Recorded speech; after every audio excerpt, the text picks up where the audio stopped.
ഒരു മനുഷ്യനെ സംബന്ധിച്ചിടത്തോളം മനുഷ്യരുമായി ബന്ധപ്പെട്ട വിഷയങ്ങൾ വരുമ്പോൾ ആ വിഷയങ്ങൾ ഒരിക്കൽ പോലും പടച്ചതമ്പുരാന് പുറത്തു തരുന്നതല്ല.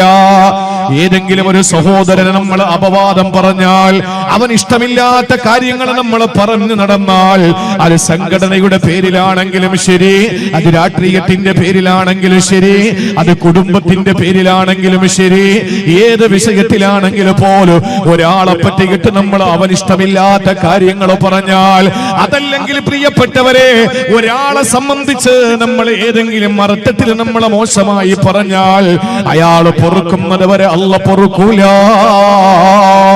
വിശുദ്ധമായ ഖുർആനിലെ 3 ആയത്തുകളുണ്ടത്രേ. ആ 3 ആയത്തുകളുടെ പ്രത്യേകത നിങ്ങൾക്കറിയോ? ആ ആയത്തുകൾ 3ഉം 2 കാര്യങ്ങൾ അല്ലാഹു ചേർത്ത് പറഞ്ഞതാ. ഒരു വിഷയത്തോട് മറ്റൊരു വിഷയത്തെ ചേർത്ത് പറഞ്ഞ 3 ആയത്തുകൾ ഖുർആനിലുണ്ട്. എന്ന് പറഞ്ഞാൽ ഈ ആയത്തുകൾ 3 ഒരു കാര്യം അടുത്ത കാര്യത്തോട് ബന്ധപ്പെട്ട് കിടക്കുന്നതാണ്. എന്ന് പറഞ്ഞാൽ പരസ്പര പൂരകങ്ങളാ. ഒരു കാര്യം ഇല്ലാതെ മറ്റൊരു കാര്യം ഉണ്ടാവുകയില്ല. ഒരു കാര്യം സ്വീകരിക്കപ്പെടാതെ മറ്റൊന്ന് സ്വീകാര്യമല്ല. ഒരു കാര്യത്തിൽ വീഴ്ച വരുത്തിയാൽ അതിനോട് ചേർന്ന് പറഞ്ഞ കാര്യത്തിനും വീഴ്ച തന്നെയാണ്. അങ്ങനത്തെ 3 ആയത്തുകൾ വിശുദ്ധമായ ഖുർആനിലുണ്ടെന്ന് അല്ലാഹുവിന്റെ പരിശുദ്ധമായ ഖുർആൻ നമ്മളെ പരിചയപ്പെടുത്തുമ്പോൾ ഏതാണ് ആയത്തെന്നറിയോ? അല്ലാഹു പരിചയപ്പെടുത്തുന്നു, അഖീമുസ്സലാ വആത്തുസ് സക്കാ. 3 ആയത്തുകളിൽ 1-ാമത്തെ ആയത്ത് ഇതാണ്. അല്ലാഹുവിന്റെ ഖുർആനിലൂടെ പറയുകയാണ്, അഖീമുസ്സലാ വആത്തുസ് സക്കാ. നിങ്ങളെ നമസ്കാരം നിലനിർത്തുക, നിങ്ങളെ നമസ്കാരം നിലനിർത്തുക. വആത്തുസ് സക്കാ, നിങ്ങളെ സക്കാത്ത് കൊടുത്തു വീടുക. പ്രിയപ്പെട്ടവരെ, ഒരു ആയത്ത് ഇതാണ്. ഇവിടെ 2 കാര്യങ്ങളാണ് പടച്ചതമ്പുരാൻ അവന്റെ വിശുദ്ധ ഖുർആനിലൂടെ പറഞ്ഞത്. ഒന്ന് നമസ്കാരത്തിന്റെ വിഷയമാണ്, അടുത്തത് സക്കാത്തിന്റെ വിഷയമാണ്. ഒന്ന് അല്ലാഹുവുമായിട്ട് ബന്ധപ്പെട്ടതാണ്, ഒന്ന് അടിമകളുമായി ബന്ധപ്പെട്ടതാണ്. നിസ്കാരം അല്ലാഹുവിന് വേണ്ടി നിർവഹിക്കുന്ന കാര്യമാ, എന്നാൽ സക്കാത്ത് പടപ്പുകളുമായി ബന്ധപ്പെട്ട കാര്യമല്ലേ? സഹോദരങ്ങളെ, ഈ അടുത്തടുത്ത് പറഞ്ഞ ഈ 2 കാര്യങ്ങളുണ്ടല്ലോ, ഇത് ഒന്ന് മറ്റൊന്നിന്റെ പൂരകമാണ്. എന്ന് പറഞ്ഞാൽ നിസ്കാരമില്ലാതെ പടച്ചവന് സക്കാത്ത് വേണ്ട. മനുഷ്യരുമായിട്ട് ബന്ധപ്പെട്ട കാര്യങ്ങളിൽ കൃത്യമായ ജീവിത ശൈലി പുലർത്തുന്ന ഒരാൾ അല്ലാഹുവിന്റെ മുന്നിൽ സുജൂദ് ചെയ്തില്ലെന്നിരിക്കട്ടെ, അവന്റെ നിസ്കാരം അല്ലാഹു തആല അവന്റെ നിസ്കാരം ഒഴിവാക്കിയിട്ട് പടപ്പുകളുമായി ബന്ധപ്പെട്ട എല്ലാ ജീവകാരുണ്യ പ്രവർത്തനങ്ങളിൽ ബന്ധപ്പെടുന്നവര് ബാങ്ക് കേൾക്കുമ്പോൾ നിസ്കാരമില്ല. പക്ഷേ എവിടെയാണോ സങ്കടപ്പെടുന്ന കുടുംബമുള്ളത്, എവിടെയാണോ കെട്ടിച്ചേക്കാൻ സാമ്പത്തിക ശേഷിയില്ലാത്ത പാവപ്പെട്ടവരുള്ളവര്, എവിടെയാണ് പട്ടിണി കിടക്കുന്ന കുടുംബമുള്ളത്, അവിടെയെല്ലാ സാമ്പത്തിക സഹായം നൽകുന്ന ആളുകളാ. പക്ഷേ 5 നേരം നിസ്കാരം അവന്റെ ജീവിതത്തിലില്ല. എന്നാൽ സക്കാത്ത് കൊടുക്കുന്ന അവന് നിസ്കാരമില്ലെങ്കിൽ ആ സക്കാത്ത് പടച്ചവന് വേണ്ട. അതേപോലെ തിരിച്ചും നിങ്ങളൊന്ന് ചിന്തിക്കണേ. പരസ്പരം പൂരകമാണെന്ന് പറഞ്ഞാൽ അങ്ങനെയാണ്. ഒന്നുണ്ടെങ്കിലേ മറ്റതുള്ളൂ. 2ഉം പരസ്പരം പൂരകങ്ങളാണ്. 5 നേരം പള്ളികളിൽ നമസ്കരിക്കുന്നവനാ, പക്ഷേ പാവങ്ങളുടെ വിഷയത്തിൽ ഇടപെടാത്തവനാ, സക്കാത്ത് കൊടുക്കാത്തവനാണ്, പട്ടിണി കിടക്കുന്ന പാവങ്ങളെ മൈൻഡ് ചെയ്യാത്തവനാണ്, ഒരു നേരത്തെ ഭക്ഷണം കഴിക്കാൻ വകയില്ലാതെ കഷ്ടപ്പെടുന്ന പാവപ്പെട്ടവര് യാതൊരു നിലയിലുമുള്ള സഹായം നൽകാത്തവനാ. അങ്ങനെയുള്ളവരെ സംബന്ധിച്ചിടത്തോളം എന്റെ പ്രിയപ്പെട്ടവരെ, വിശുദ്ധമായ ഖുർആനിലൂടെ പടച്ചതമ്പുരാൻ പറയുകയാണ്, അവന്റെ നമസ്കാരം അല്ലാഹുവിന് വേണ്ട, സക്കാത്തില്ലാത്തവന്റെ നിസ്കാരം അല്ലാഹുവിന് വേണ്ട, അതുപോലെ നിസ്കാരമില്ലാത്തവന്റെ സക്കാത്തും അല്ലാഹുവിന് വേണ്ട. അതുപോലെ വിശുദ്ധ ഖുർആൻ 2ാമത് പരിചയപ്പെടുത്തിയ ആയത്ത് എന്നറിയോ? അനിഷ്കുർലി വലിവാലിദൈക, അനിഷ്കുർലി വലിവാലിദൈക. ഓ മനുഷ്യ, എനിക്ക് നീ നന്ദി കാണിക്കണേ, എനിക്ക് നീ നന്ദി രേഖപ്പെടുത്തണേ. വലിവാലിദൈക, നിന്റെ മാതാപിതാക്കൾക്കും നീ നന്ദി രേഖപ്പെടുത്തണേ. ഇത് സഹോദരങ്ങളെ ഖുർആനിലെ 2ാമത്തെ ആയത്താണ്. എന്താണ്? ഈ രണ്ട് കാര്യങ്ങൾ പരസ്പര പൂരകങ്ങളാ, ഒന്നൊന്നോട് ബന്ധപ്പെട്ട് കിടക്കുന്നതാണ്. ഒന്ന് പടച്ചവനുമായി ബന്ധപ്പെട്ടതാണ് ശുക്ർ, രണ്ടാമത്തേത് പടപ്പുകളുമായി ബന്ധപ്പെട്ടതാണ്. ഉമ്മയും ബാപ്പയും അനുസരിക്കുന്ന വിഷയമാ, അത് സൃഷ്ടികളുമായി ബന്ധപ്പെട്ട കാര്യമാ. എന്റെ പ്രിയപ്പെട്ടവരെ, ഒന്നില്ലാതെ മറ്റതല്ലാക്കു വേണ്ട. മാതാപിതാക്കളെ വൃദ്ധസദനത്തിൽ കൊണ്ടുവന്നാക്കിയിട്ട് അള്ളാന്റെ പള്ളിയിൽ എഴുത്തിക്കാഫിരുന്ന അവന്റെ എഴുത്തിക്കാഫ് പടച്ചോന് വേണ്ട. അള്ളാഹുവിന് സുജൂദ് ചെയ്യുന്നവരെ, മാതാപിതാക്കളെ തള്ളിപ്പറഞ്ഞുകൊണ്ട്, മാതാപിതാക്കളെ കുറ്റപ്പെടുത്തിക്കൊണ്ട്, അവരുടെ വാക്ക് ധിക്കരിച്ചുകൊണ്ട് നിസ്കരിക്കുന്നവരെ, അവരുടെ വാക്ക് ധിക്കരിച്ചുകൊണ്ട് ശുക്ർ രേഖപ്പെടുത്തുന്നവരെ, നിങ്ങളുടെ ശുക്ർ അല്ലാഹു വേണ്ടത്രേ. എന്നാൽ ചിലരുണ്ട് മാതാപിതാക്കളോട് പ്രിയം വെക്കുന്നവരാ, അവർക്ക് വേണ്ട എല്ലാ നന്ദിയും കടപ്പാടുകളും നിർവഹിക്കുന്നവരാ, പക്ഷെ പടച്ചവന് ശുക്രില്ലാത്തവരാ. എന്നാൽ ആ ശുക്റും അല്ലാഹു വേണ്ട. ഇതാണ് രണ്ടാമത്തെ ആയത്തൊന്ന് പടച്ചവനും മറ്റു പടപ്പുകളുമായി ബന്ധപ്പെട്ടതാ. ഇനി മൂന്നാമതൊരായത്ത് കൂടിയുണ്ട്, ഏതെന്നറിയോ?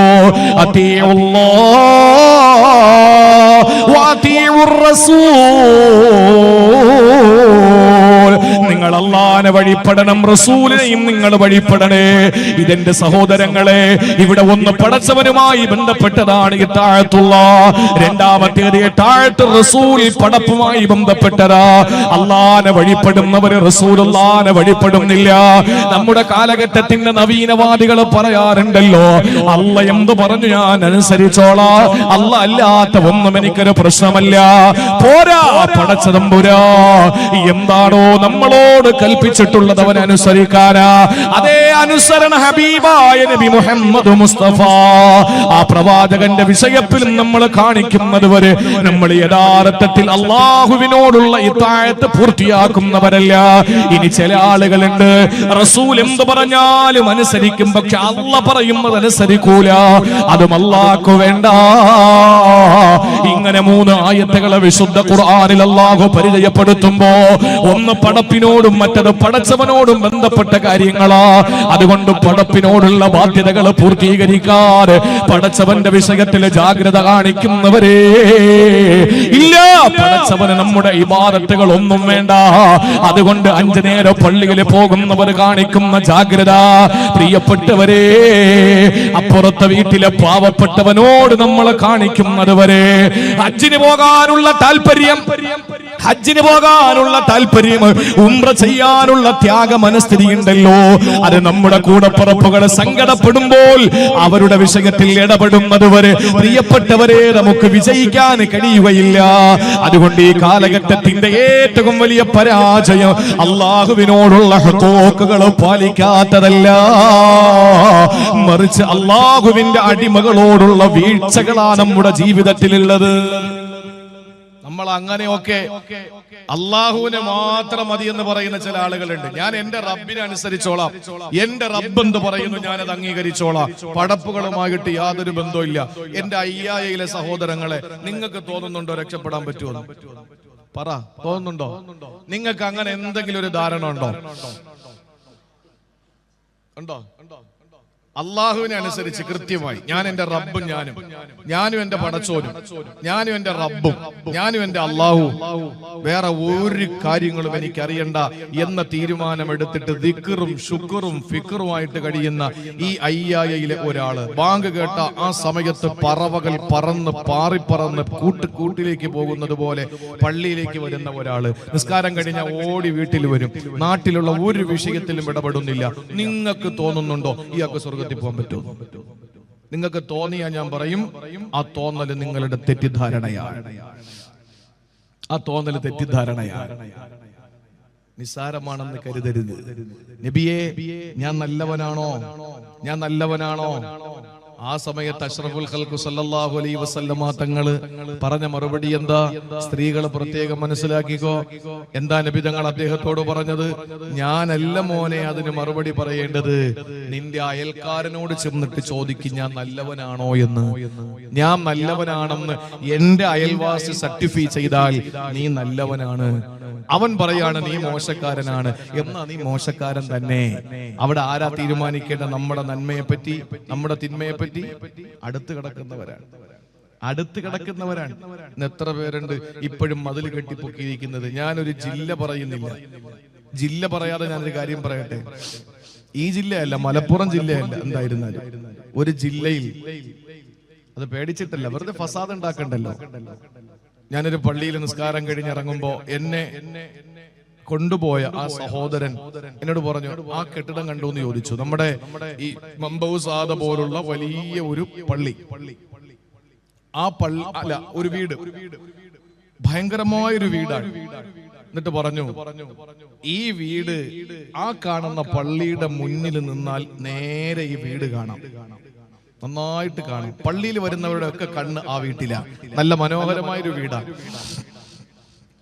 അപ്പൊ ഇദ്ദേഹത്തിന്റെ വാപ്പയുടെ അനുജൻ, എളാപ്പാന്ന് നമ്മുടെ നാട്ടിൽ പറയില്ലേ, എളാപ്പയുടെ മകൻ, അവൻ അത് സഹിക്കുന്നില്ല. അങ്ങനെ അവന്റെ വീട് പള്ളിയുടെ മുറ്റത്ത് നിന്നാ കാണണ്ട. നിങ്ങൾ ആലോചിക്കണം, ഞാൻ ഒരു ഹർഫ് ഇതിൽ കളവ് പറയുന്നില്ല. തങ്ങൾ ചോദിച്ചാൽ, വ്യക്തിപരമായി ചോദിച്ചാൽ ഞാൻ ഇൻഷാ അല്ലാഹ് ജില്ല പറഞ്ഞു കൊടുക്കും. വേണമെങ്കിൽ ആ വീടിന്റെ അടയാളം കൂടെ പറഞ്ഞു കൊടുക്കും. പൊതുവായി ഞാൻ പറയുന്നില്ല. ആ മലപ്പുറം ജില്ലയല്ല കേട്ടോ, തിരുവനന്തപുരം ജില്ലയും അല്ല. ആ വീട്ടിന്റെ മുറ്റത്ത്, ആ പള്ളിയുടെ മുറ്റത്ത് നിന്ന് ആ വീട് കാണാമെന്നുള്ളത് കൊണ്ട് വീടിന്റെയും പള്ളിയുടെയും ഇടയിൽ സ്ഥലം വാങ്ങിയിട്ട് 3 നില കെട്ടിടം അയാൾ കെട്ടി. എന്തിനാണെന്നറിയോ? ഒറ്റ കാര്യം അദ്ദേഹത്തിന് വാശി. പള്ളിയുടെ മുറ്റത്ത് നിൽക്കുമ്പോ ഇയാളുടെ വീട് കാണാൻ പാടില്ല. നിസ്കാരമുള്ളവനാണ്, ഇല്ലെങ്കിൽ പിന്നെ പള്ളിയുടെ മുറ്റത്ത് നിൽക്കുമ്പോ വീട് കാണാൻ കഴിയുമെന്ന് ഇയാൾക്ക് അങ്ങനെ അറിയാം? നിസ്കാരം കൊണ്ടാളാ. എന്നാലും അതിന്റെ ഒരു ഭാഗം ഇങ്ങനെ കാണാൻ പറ്റുന്നു. നിങ്ങൾക്കറിയോ ഈ മനുഷ്യൻ ചെയ്ത പണി എന്താണ്? ഈ മനുഷ്യൻ ചെയ്തത്, ഞങ്ങളുടെ നാട്ടിലെ പാരപ്പറ്റ് കെട്ടുക എന്ന് പറയും. എന്താ പറയണ നിങ്ങളെ? സൈഡ് ഇങ്ങനെ കെട്ടി, മുകളിൽ അല്ലേ, അത് കെട്ടി. അത് കെട്ടിയപ്പോഴും വീടിന്റെ ചില ഭാഗങ്ങൾ കാണാൻ പറ്റുന്നു. ഞാൻ ഹക്കാ പറയുന്നത്. അദ്ദേഹം എന്ത് ചെയ്തു? ഇത് കാണിച്ചു തരാൻ വേണ്ടിയിട്ട് അദ്ദേഹം എന്നെ ആ വണ്ടിയിൽ കൊണ്ടുപോയിട്ട്, ഈ പാരപ്പറ്റ് കെട്ടിയിരിക്കുന്നത് ഒരു ഭാഗത്ത് ചെറിയ ഉയരത്തിലും ഇങ്ങോട്ട് വരുമ്പോൾ വലിയ ഉയരത്തിലുമാണ്. അങ്ങനെ ഈ സൈഡ് ഇങ്ങനെ ഉയരത്തിൽ കെട്ടി അങ്ങ് മറച്ചപ്പോഴേക്ക് സമ്പൂർണമായി വീട് പള്ളിയുടെ മുറ്റത്ത് നിന്ന് മറഞ്ഞു. അദ്ദേഹത്തിന് നിർവൃതിയായി. ഇതുകൊണ്ട് അദ്ദേഹത്തിന് എന്ത് കിട്ടാനാ? നിസ്കാരമുള്ള ആളാണ്, നോമ്പുള്ള ആളാണ്, പള്ളിക്ക് സഹായിക്കുന്ന ആളാണ്. പക്ഷെ തന്റെ മൂത്താപ്പയുടെ മകന്റെ വീട് പള്ളിയുടെ മുറ്റത്ത് നിന്നാൽ ആരും കാണണ്ട. ആ ഒരു മനസ്ഥിതിയുള്ള ഒരു മനുഷ്യന് രക്ഷപ്പെടാൻ പറ്റുമെന്ന് നിങ്ങൾക്ക് തോന്നുന്നുണ്ടോ? ഞാൻ നല്ലവനാണോ എന്ന് തീരുമാനിക്കേണ്ടത് ജമലുലിൽ തങ്ങളല്ല. ഞാൻ നല്ലവനാണോ എന്ന് തീരുമാനിക്കേണ്ടത് എന്റെ കൂടെ വരുന്നവരല്ല. ഞാൻ നല്ലവനാണോ മോശപ്പെട്ടവനാണോ എന്ന് തീരുമാനിക്കേണ്ടത് എന്റെ സ്നേഹിതന്മാരോ എന്നെ സ്നേഹിക്കുന്നവരോ അല്ല. ഞാൻ നല്ലവനാണോ അല്ലയോ എന്ന് പറയേണ്ടത് നിങ്ങൾ ഇവിടെ നിന്ന് വന്നിട്ട് എന്റെ വീടിന്റെ തൊട്ടപ്പുറത്ത് താമസിക്കുന്ന ആളുകൾ ചോദിച്ചു നോക്കണം, ഇയാൾ എങ്ങനെയുണ്ട്. അപ്പൊ അറിയാം. പറയിപ്പിക്കാൻ നമുക്ക് കഴിയണം. മയ്യത്ത് കൊണ്ടുപോകുമ്പോഴല്ലേ ഇയാളെ പറ്റി നിങ്ങളുടെ അഭിപ്രായം എന്താണെന്ന് ചോദിച്ചത്. ആ സമയത്ത് 100 നാവാണ് സഹാബത്തിന് നബിയേ, അയാള് നല്ല മനുഷ്യനാ. ആ സമയത്ത് റസൂലുള്ളാഹി പറഞ്ഞതെന്താണ്? അയാൾക്ക് സ്വർഗമാണ് സഹാബാ. ഒരു മയ്യത്ത് കൊണ്ടുപോകുമ്പോൾ ആളുകളോട് ചോദിച്ചു, ഇയാളെ പറ്റി നിങ്ങളുടെ നിലപാടെന്താ? അയാള് മോശക്കാരനാണ് നബിയേ, അയാളുടെ സ്വഭാവം ദുസ്വഭാവമാണ്. ആ സമയത്ത് തിരുനബി പറഞ്ഞു, ദഖലന്നാർ, അയാളുടെ സങ്കേതം നരകമാണ്. എന്തുകൊണ്ടും അറിയോ? ജനങ്ങളെ കൊണ്ട് നല്ലത് പറയിപ്പിക്കാത്തത് കൊണ്ടാ. അതുകൊണ്ട് അയ്യായിലെ മമ്പൗസാദയുടെ കലാലയമുറ്റത്തൊരുമിച്ചു കൂടിയ എന്റെ നൂറുകണക്കിന് സഹോദരിമാരോട്, എന്റെ സഹോദരങ്ങളോട് പറയാനുള്ളത്, പടച്ചവനോടുള്ള ബാധ്യതകളെ സമ്പൂർണമായി പാലിക്കുന്നവരെ, പടപ്പുകളോടുള്ള ബാധ്യതകൾ കൂടി പാലിക്കാൻ നമുക്ക് കഴിയേണ്ടതുണ്ട്. ഇല്ലാത്തടത്തോളം കാലം പ്രിയപ്പെട്ടവരെ, നമ്മുടെ ജീവിതം വട്ട പൂജ്യം തന്നെയാണ്, സംശയമില്ല. നിങ്ങൾക്കറിയോ, വിശുദ്ധമായ ഖുർആനിലേക്ക് ഞാൻ നിങ്ങളെ കൊണ്ടുപോവുകയാ. ഞാൻ ചോദിക്കുകയാണ്, അയ്യായയുടെ മുറ്റത്ത് നിങ്ങൾ എത്രയോ വഴുത കേട്ടവരാ.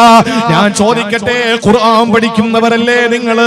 ഖുർആനുമായി ഖുർആനുമായി ബന്ധപ്പെടുന്നവരല്ലേ മലപ്പുറം ജില്ലക്കാര്? ഖുർആൻ ഹൃദയത്തിലേറ്റ് പരിശുദ്ധമായ ഖുർആനിനെ ജീവന്റെ ജീവനായി കാണുന്നവരെ, സുജൂദ് ചെയ്യുക എന്ന് പറയുന്ന ഒരു അടിമ ഉടമസ്ഥനായ പടച്ചവന്റെ മുന്നിൽ ഏറ്റവും കൂടുതൽ വിധേയപ്പെടുന്നത് സുജൂദിലാണല്ലോ. ആ സുജൂദിൽ എന്ത് ദിക്റാണ് ചൊല്ലേണ്ടതെന്ന് ഖുർആനിന്റെ ഏതെങ്കിലും ഒരു സൂറത്തിൽ നിങ്ങൾക്ക് കാണിച്ചു തരാൻ പറ്റുമോ? സുജൂദിൽ പറയേണ്ടത് എന്താ? സുബ്ഹാന റബ്ബിയൽ അഅ്ലാ വ ബിഹംദിഹി. ഖുർആന്റെ ഏത് സൂറത്തിലാണുള്ളത്?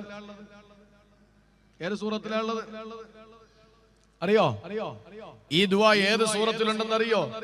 രാവിലെയും വൈകുന്നേരവും ഉച്ചയ്ക്കും ഒക്കെ നമ്മൾ ഒരുപാട് ദിക്റും മജ്ലിസുകളിലും ഓൺലൈൻ മജ്ലിസുകളിലൊക്കെ പങ്കെടുക്കുകയാണല്ലോ. നിങ്ങൾക്കറിയോ സുജൂദിൽ ഈ പറയുന്ന ദിക്ർ ഖുർആനിന്റെ ഏതായത്താണെന്ന്? സുബ്ഹാന റബ്ബിയൽ അഅ്ലാ വ ബിഹംദിഹി. ഏതായത്താ? ഏത് സൂറത്തിലാ? ഏത് ജുസുഇലാ? ഏത് ഭാഗത്താ? അങ്ങനെ വല്ലതും ഉണ്ടോ ഖുർആനില്? ഇല്ല.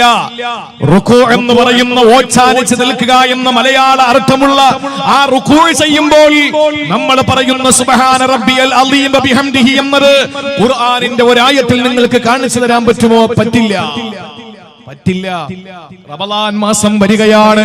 ശഅബാൻ മാസത്തിലാണ് നമ്മളുള്ളത്. ഈ പുണ്യമായ റമളാൻ കടന്നു വരുമ്പോ റമളാൻ മാസത്തിലെ 1000 മാസങ്ങളെക്കാൾ ശ്രേഷ്ഠമായ ലൈലത്തുൽ ഖദർ, ആ ദിവസത്തിൽ ഞാൻ എന്താ പറയേണ്ടത് റസൂലേ? ആയിഷ ബീവി ചോദിക്കുമ്പോ ലോകത്തൊരു മനുഷ്യന് കിട്ടുന്ന ഏറ്റവും വലിയ സൗഭാഗ്യമാണല്ലോ 1000 മാസത്തേക്കാൾ ശ്രേഷ്ഠമായ ലൈലത്തുൽ ഖദർ. ആ ലൈലത്തുൽ ഖദർ പ്രതീക്ഷിക്കപ്പെടുന്ന ദിവസങ്ങള് ഞാൻ എന്ത് പറയണം നബിയേ?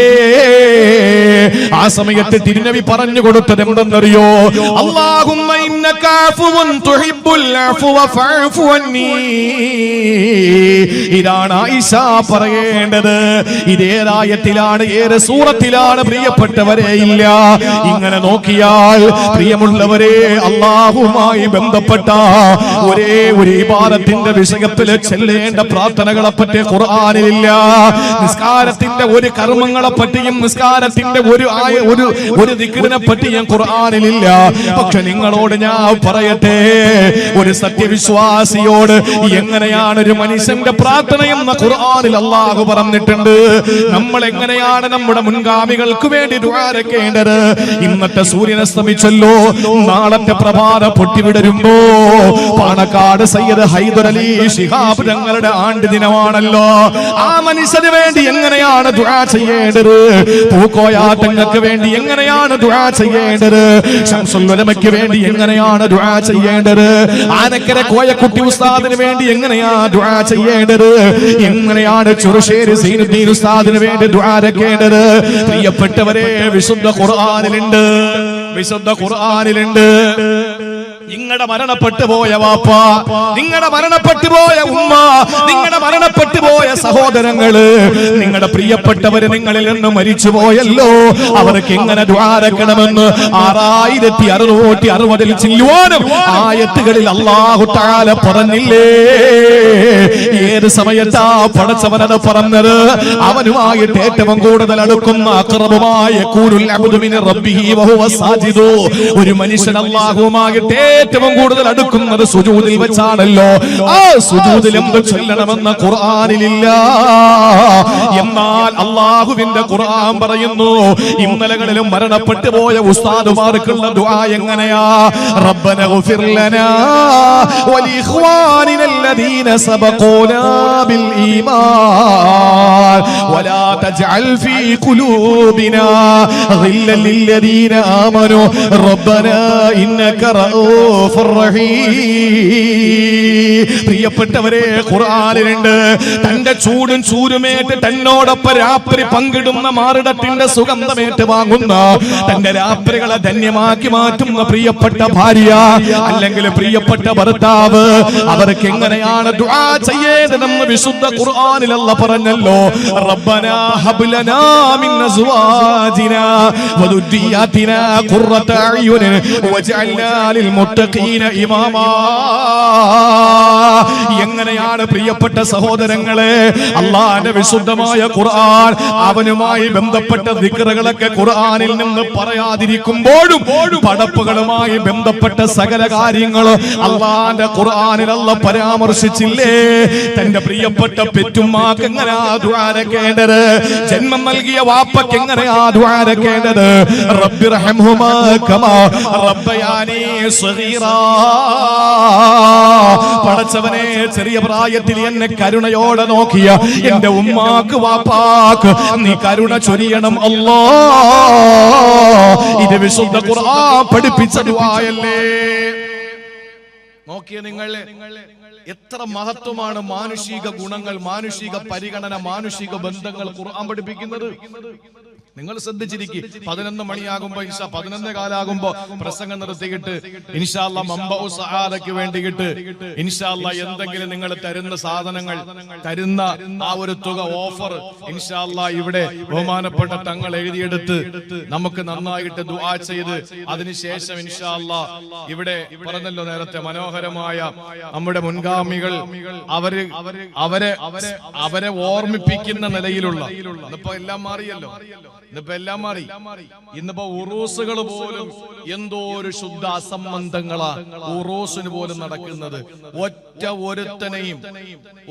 ഒരുത്തനെയും അത് ഏത് മഹല്ല് കമ്മിറ്റിയാണെങ്കിലും പോയി പണി നോക്കണ, വീട്ടിലിരിക്കട എന്ന് പറയാൻ ഉലമാക്കൾക്ക് തന്റെ ഇടമുണ്ടാകണം. എന്താ കാര്യം എന്നറിയോ?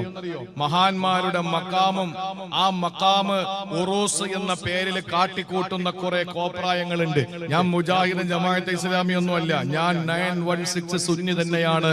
പക്ഷേ ഇന്ന് ഉറൂസുകളുടെ പേരിൽ കാട്ടിക്കൂട്ടുന്ന കുറെ ഇസ്ലാമിക വിരുദ്ധമായ പ്രവർത്തനങ്ങൾ ഉണ്ടല്ലോ. ആനയെ കൊണ്ടുവന്ന് മുട്ടയെടുത്തിട്ട് മരത്തിന്റെ പൊത്തിലിരിക്കുന്ന പാമ്പിന് കൊടുക്കുന്ന പരിപാടി. തൃശ്ശൂർ ജില്ലയിൽ ഒരു ഉറൂസിന് അവിടെ കിടക്കുന്ന മഹാന് തിരിച്ചു വരാനുള്ള ഭാഗ്യം അല്ലാഹു തആല കൊടുത്താൽ, ഈസാ നബിയുടെ കാലഘട്ടത്തിൽ അങ്ങനെ ഉണ്ടായിരുന്നു. കൊമ്പി ഇതിനില്ല എന്ന് പറഞ്ഞാൽ മരിച്ചടക്കുന്ന ആള് ചാടി എണീക്കുമായിരുന്നു. ആ ഒരു ഭാഗ്യം ഈ കാലഘട്ടത്തിൽ എങ്ങാനും അല്ലാഹു കൊടുത്ത സകല മഖ്ബറകളിൽ നിന്നും മഹാന്മാർ എഴുന്നേറ്റ് അതിന്റെ കമ്മറ്റിക്കാരെ കഴുത്തിന് പിടിച്ചിട്ട് നാഭിക്ക് ചവിട്ടും. ഒരു സംശയമില്ലാത്ത കാര്യമാണ്. അള്ളാന്റെ റസൂലിന്റെയും അള്ളാന്റെ ഔലിയാക്കളുടെയും പേരിൽ തോന്നിയാസം പൈസ വേണമെങ്കിൽ വേറെ പണി നോക്കണം, വേറെ പണിക്ക് പോകണം. പൈസ ഉണ്ടാക്കാനാണെങ്കിൽ ഉറൂസ് വേണം, മഹാന്മാരെ ആദരിക്കണം. അവരൊക്കെ നമ്മളെ പോലത്തെ മനുഷ്യരല്ല, സർവ്വതും അള്ളാഹ്ക്ക് ത്യജിച്ചവരാണ്. ഉറൂസുകൾ നടക്കണം. പക്ഷെ ആ ഉറൂസിന്റെ പേരിൽ ഇപ്പോഴെനിക്ക് ഓർമ്മയുണ്ട്, ഞാൻ ഇവിടെ പ്രസംഗിച്ചുകൊണ്ടിരിക്കുക, വലിയ വായും തുറന്നു വെച്ചിട്ട് തൊട്ടപ്പുറത്ത് മരണക്കിണർ. ആർക്ക് വേണ്ടിയിട്ട്, ആരെ പ്രതിപ്പെടുത്താനാ? തൊട്ടപ്പുറത്ത് മരണക്കിണർ. ആ മരണക്കിണറിൽ പൈസ ഉണ്ടാക്കുന്നു. ഇവിടെ ഞാൻ നിന്ന് മതം പറയുന്നു, അപ്പുറത്ത് ദുനിയാവിന്റെ കച്ചവടം. പൈസ ഉണ്ടായിരിക്കും നിങ്ങളെ, ഞാൻ കൊണ്ടാവുന്ന. പിന്നെ തങ്ങൾ എന്തായാലും എടുത്ത് തിരിച്ചിടണ്ട, അങ്ങ് കൊണ്ടോളി. തങ്ങൾ തന്നെ ഉദ്ഘാടനം ചെയ്യട്ടെ. അൽഹംദുലില്ലാ. ഈ ബക്കറ്റുകളെ തങ്ങൾ പോക്കറ്റിൽ നിന്ന് എടുത്തിട്ട, അത് വലിയൊരു തുകയാണ് എടുത്തത്. അപ്പൊ നിങ്ങളും ചെറുതാക്കി കളയരുത് ഇൻഷാ അല്ലാഹ്. ഇപ്പൊ നിലവിലുള്ള നോട്ട് 12 മണിയായില്ലേ, എപ്പോഴാ നോട്ടിന്റെ നിരോധനം പറഞ്ഞെന്ന് പറയാൻ പറ്റൂല. ഇതുവരെ ഉണ്ടായിട്ടില്ലെന്നാ തോന്നുന്നത്. അപ്പൊ ഏതായാലും ഉള്ളതിൽ ഏറ്റവും നോട്ട് ഇഷാവര നിങ്ങൾ കണ്ടത് ഏറ്റവും വലിയ നോട്ട് എടുത്തിട്ടോളി. ബിസ്മില്ലാഹിർ റഹ്മാനിർ റഹീം. അല്ലാഹു ബർക്കത്ത് ചെയ്യട്ടെ. അല്ലാഹു നമ്മുടെ സ്വതക്ക സ്വീകരിക്കട്ടെ. അല്ലാഹു ജാരിയായി സ്വതക്കയിൽ ഉൾപ്പെടുത്തട്ടെ. നമ്മുടെ ആഗ്രഹങ്ങളൊക്കെ അല്ലാഹ് സാധിപ്പിച്ചു തരട്ടെ. ശ്രദ്ധിച്ചോളി, ബക്കറ്റ് അതിന്റെ വഴിക്ക് നടക്കും ഇൻഷാ അല്ലാഹ്. നിങ്ങൾ അങ്ങോട്ട് ശ്രദ്ധിച്ചോളി. എന്റെ പ്രിയപ്പെട്ട സഹോദരങ്ങളെ, അള്ളാഹുവിന്റെ വിശുദ്ധ ഖുർആൻ ഇതൊക്കെ നമ്മളെ പഠിപ്പിച്ചതല്ലേ? ഇതെല്ലാം പഠിപ്പിച്ചതല്ലേ? ഞാൻ പറഞ്ഞു വന്നത് ഉറൂസുകൾ, അത് പോട്ടെ, അതിന്റെ വഴിക്ക് നമുക്കങ്ങ് വിടാം. ഞാൻ പറയുന്നത് പ്രിയപ്പെട്ടവരെ, മനുഷ്യരുമായി ബന്ധപ്പെട്ട വിഷയങ്ങളിൽ അല്ലാഹു റബ്ബുൽ ഇസ്സത്തിന്റെ ഇടപെടൽ എങ്ങനെയാണെന്നറിയോ? ഞാൻ പറഞ്ഞത് ഒരു ഉദാഹരണം മാത്രം. നിങ്ങൾ ഒന്ന് ശ്രദ്ധിച്ചേ. കടമകളും കടപ്പാടുകളും പൂർത്തീകരിക്കാതെ ഒരാൾക്കും രക്ഷപ്പെടാൻ കഴിയുമെന്ന് വിചാരിക്കണ്ട. അള്ളാഹുമായിട്ട് ബന്ധപ്പെട്ടതിൽ എന്തെങ്കിലും വീഴ്ച ഉണ്ടെങ്കിൽ അവൻ പൊറുക്കും. നമ്മുടെ റബ്ബല്ലേ, കരുണാമയനായ കാരുണ്യവാനായ പടച്ചോൻ പൊറുക്കാതിരിക്കോ നമ്മളോട്? പക്ഷേ ആ പടച്ചവൻ പഠിപ്പിച്ച പടപ്പുകളോടുള്ള കടമകളിൽ വീഴ്ച വരുത്തുന്നവനെ ഒരിക്കലും അല്ലാഹു വിടില്ല. നിസ്കാരം എത്ര റക്അത്താണെന്ന് ഖുർആനിലുണ്ടോ? ഉണ്ടോ? നിസ്കാരം എത്ര വഖ്താണെന്നത് പോലും പ്രിയപ്പെട്ട സഹോദരങ്ങളെ ഉലമാക്കൾ ഇജ്തിഹാദ് ചെയ്ത് പറഞ്ഞതിനപ്പുറത്ത് വിശുദ്ധമായ നമസ്കാരം എന്ന കർമ്മമുണ്ടല്ലോ.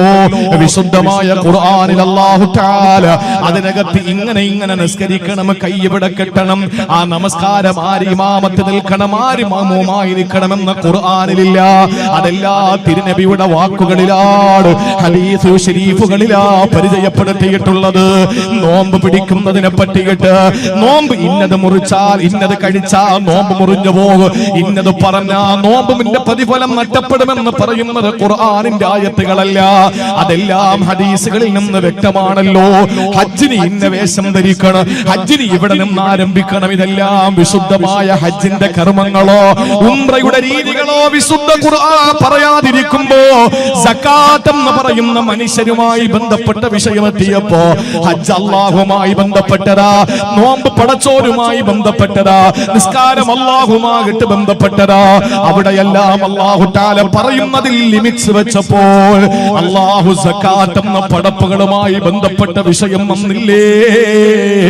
അവിടെ അല്ലാഹു തആല പരിചയപ്പെടുത്തിയതെന്താ? ആർക്ക് കൊടുക്കണമെന്ന് പറഞ്ഞു പെങ്ങളെ. കണ്ണിൽ നിൽക്കുന്ന തന്റെ മുമ്പിൽ നിൽക്കുന്നവർക്ക് എടുത്ത് കൊടുക്കുന്നതിന്റെ പേരല്ല സക്കാത്ത്. റമദാൻ മാസത്തിൽ ഒരു കസേര വലിച്ചിട്ട് ആ കസേരയിലേക്ക് കയറിയിരുന്നിട്ട് ആ കസേരയിൽ ഇരുന്നു കൊണ്ട് കുറച്ച് ചില്ലറ വാങ്ങി ചേഞ്ച് വാങ്ങിയിട്ട് വലിയ ഒരു സഞ്ചിക്കകത്താക്കിയിട്ട് തന്റെ വീട്ടിന്റെ മുമ്പിൽ ക്യൂ നിൽക്കുന്നവർക്ക് 5 രൂപ, 10 രൂപ, 20 രൂപ, 50 രൂപ, 2 രൂപ, 1 രൂപ എന്ന നിലയില് മുഖം നോക്കിയിട്ട് എടുത്തു കൊടുത്തിട്ട് തന്റെ വീട്ടിൽ നിന്ന് തുടങ്ങുന്ന ക്യൂ നഗര മധ്യത്തിലൂടെ അങ്ങനെ നീണ്ടു പോകുമ്പോൾ ഞാനിതാ വലിയ ധർമ്മിട്ടനാണ് എന്ന് സ്വയം പുകഴ്ത്തിയിട്ട് വലിയ ആളായിക്കൊണ്ട് ധർമ്മം ചെയ്യുന്ന ആളുകളുണ്ടല്ലോ. ഞാൻ സക്കാത്ത് കൊടുത്തു എന്ന് അവകാശം പറയുന്നവരെ ഇല്ല, ഇതിന്റെ പേര് സക്കാത്ത് എന്നല്ല.